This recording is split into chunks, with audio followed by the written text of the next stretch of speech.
तारांकन कृष्णावतार। भगवान विष्णु ने श्री कृष्ण के रूप में देवकी और वसुदेव के घर में जन्म लिया था। उनका लालन पालन यशोदा और नंद ने किया था। इस अवतार का विस्तृत वर्णन श्रीमद् भागवत पुराण में मिलता है।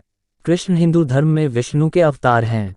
हिंदू श्री कृष्ण को ईश्वर मानते हैं और उन पर अपार श्रद्धा रखते हैं।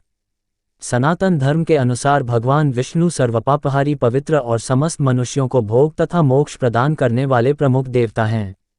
जब जब इस पृथ्वी पर असुर एवं राक्षसों के पापों का आतंक व्याप्त होता है, तब तब भगवान विष्णु किसी न किसी रूप में अवतरित होकर पृथ्वी के भार को कम करते हैं। वैसे तो भगवान विष्णु ने अभी तक 23 अवतारों को धारण किया। इन अवतारों में उनका सबसे महत्वपूर्ण अवतार श्री कृष्ण का ही था। यह अवतार उन्होंने वैवस्वत मनवंतर के 28वें द्वापर में श्री कृष्ण के रूप में देवकी के गर्भ से मथुरा के कारागार में लिया था। वास्तविकता तो ये थी, इस समय चारों ओर पापकृत्य हो रहे थे। धर्म नाम की कोई भी चीज नहीं रह गई थी। अतः धर्म को स्थापित करने के लिए श्री कृष्ण अवतरित हुए थे। श्री कृष्ण में इतने अमित गुण थे कि वे स्वयं उसे नहीं जानते थे, फिर अन्य की तो बात ही क्या है। समस्त देवताओं में श्री कृष्ण ही ऐसे थे जो इस पृथ्वी पर 16 कलाओं से पूर्ण होकर अवतरित हुए थे।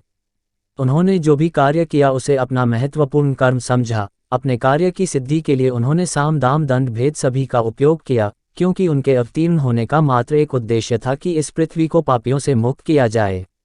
अपने इस उद्देश्य की पूर्ति के लिए उन्होंने जो भी उचित समझा वही किया। उन्होंने कर्मव्यवस्था को सर्वोपरि माना। कुरुक्षेत्र की रणभूमि में अर्जुन को कर्मज्ञान देते हुए उन्होंने गीता की रचना की, जो कलिकाल में धर्म में सबसे महत्वपूर्ण ग्रंथ माना जाता है।